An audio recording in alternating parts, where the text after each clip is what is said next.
Today I'm here to talk to you about video style, concept, theory, and method. And this was co-written, co-authored by Linda Lee Cade and Ann Johnston.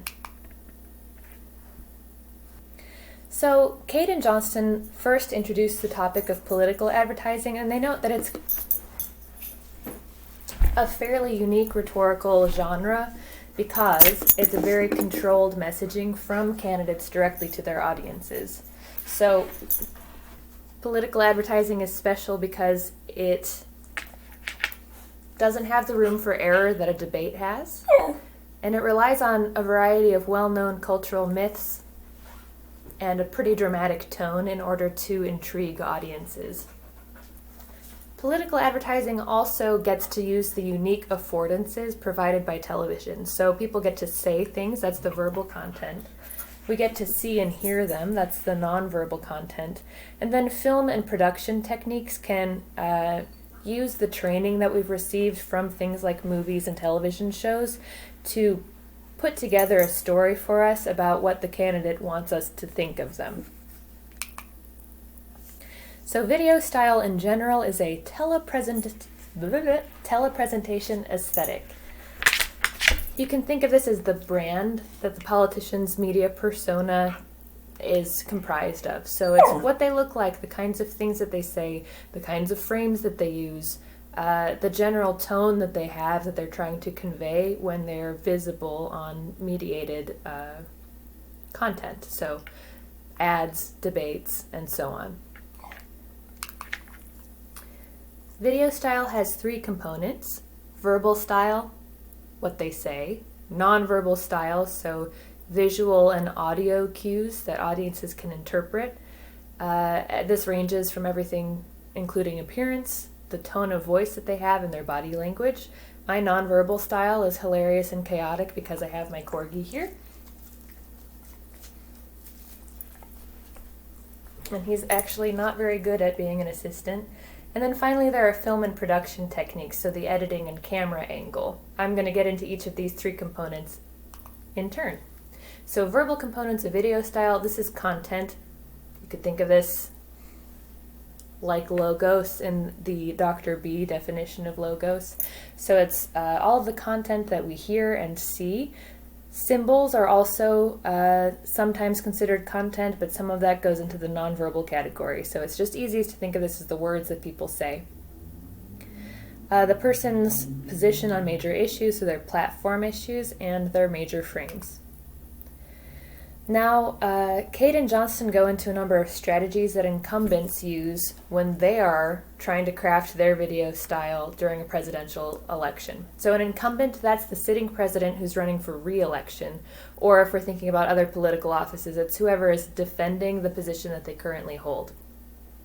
So incumbents will sometimes make mountains out of molehills. This is what the authors mean by creating pseudo-events.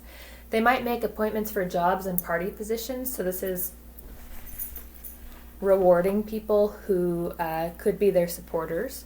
They might create task forces, so they're looking busy, right? They're working on solving problems for the nation. They might appropriate federal money, appear with world leaders, create new frames for things that are going on, seek endorsements from the major party. They will highlight their accomplishments. They'll sometimes act like they're above the fray, like they don't need to get involved in the fight the way that people in a primary process need to get involved. They might use surrogates, so people who speak on their behalf, who support them. And they might try to make things seem like they are crisis level urgent. Those rules are kind of crazy right now because things are crisis level urgent, so the current incumbent in the United States does not need to do any rhetorical flair to make things seem worse than they are, and in fact, he's trying to make things seem a little bit more stable for the sake of the stock market. As far as challenger strategies, usually in traditional times, this would involve an attack on the incumbent's record, acting offensive about things. So instead of defending a past record, saying all of the things that you're going to do, your plan of attack, that's different. There will be an emphasis on change and optimism for the future. Depending on which party you're running with, there could be an appeal to traditional values or more mainstream values. There could be an expression of middle-of-the-road philosophy. We see this with Joe Biden, but not with Bernie Sanders. And then they might use surrogates to attack incumbents, or just in general use people who have openly stated their support for a candidate to do their dirty work so that they don't get their hands dirty. It's pretty common for people to avoid being the one making insults themselves and instead relying on a supporter to say unkind words for them. Okay, so here we go on to nonverbal components of video style. So this is stuff that is not semantic, it's not overtly symbolic, not necessarily part of language, but stuff that audiences can still pick up on. These are cues that we use to judge people that might not have anything to do with the words that they say, or even particular symbols that people surround themselves with. Although here we are including that. So performative elements that influence the message but aren't the message. These include clothing, appearance, body language, eye contact, demeanor, setting, sidekicks, and general atmosphere. Nonverbal video style can really backfire for some candidates, and candidates are judged differently based on other things that we as an audience expect of them. So these cues, these nonverbal cues, can reinforce or undermine what people say. So if you say that you're calm, cool, and collected, but you look really uptight, that's going to undermine what you are claiming. Something that the authors point out to us is that when two politicians are on stage, the audience likes the person who seems pleasant. And so if someone is making sort of an uncomfortable or judgmental face while their opponent is speaking on a presidential debate, the person who's making stink face is going to be judged harshly by the audience. Instead, audiences prefer candidates who seem relaxed, composed, competent, unruffled. We have a long list of aspects of nonverbal communication that Kate and Johnston provided for us. These include kinesics, so body movement, gestures, physical characteristics, including how attractive you are, which is a bit upsetting that matters, but it is something that audiences judge. Touching behavior, so are you touching your face or yourself? I think this probably could include shaking a hand or not. Paralanguage, this is how something is said, so it usually has to do with tone. It's not what you say, it's how you say it. Proxemics or proxemics, space, so how close are you getting to the other person? How are you using the space? Are you pacing? Are you not? Environmental factors, so setting and surroundings. You can see in the background of this debate from 2012 with Romney and Obama, we've got stars, red and blue. It's clearly a very patriotic looking space set up for this, I think, town hall debate. And then whether someone's present or absent at an event also matters. So if someone doesn't show up, that's also something that audiences can read into. Finally, we get to production components of video style, and I want you to think of this primarily as video editing. So it's the way images and sounds are put together, the camera angles, that sort of thing. And what that says to us as an audience that's trained to watch TV. So some of this will tell us codes and symbols that seem consistent with a partisan worldview. So we see something that maybe aggrandizes someone because it's a low angle camera shot. So we're like gazing up at a politician. And that's a worldview that says you should respect this person. We may accept or reject that argument. But that's a production argument that doesn't have anything to do with what the person looks like. It's how they're shown. So production techniques, and think of this like video editing. These can compare and contrast ideas by showing things next to each other. It might link subjects together by splicing them in with images all in a row. It can create implications and distortions. So if we zoom in far on someone, we might think that they're being dishonest. It will show repetition, could be irony, because you might put someone saying, I would never support this bill, next to their signature on the bill. So irony and juxtaposition, editing tricks that can make people seem hypocritical. You might have flashbacks, double takes for comedy and surprises. All of these are editing maneuvers that still tell the story based on the available information. So, what does video production entail? Some of you know more about this than I do, but here's what Kate and Johnston tell us. We have camera angles and movement, Color, so something could be black and white, sepia tone, hyper saturated color. All of these are cultural cues we understand because we watch movies. Music and sound, lighting, camera shots, staging and setting, and then special effects. So you could have the camera angle where it goes whoa, and it shows something coming in really close, like in a scary movie. Could be a special effect, or CGI. And this brings me to the end of the video, which hopefully I can do in just a few minutes, which is a case study of Trump's Super Bowl ad. So here I'm going to show it to you. America demanded change. Donald Trump wins the presidency. And change is what we got.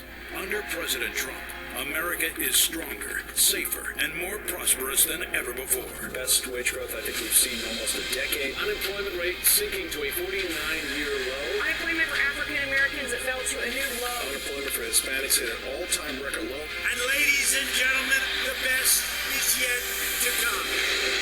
I'm Donald J. Trump, and I approve this message. Okay, so I'm just going to break this down into the three components for you, and I want you to think about other observations you might have had.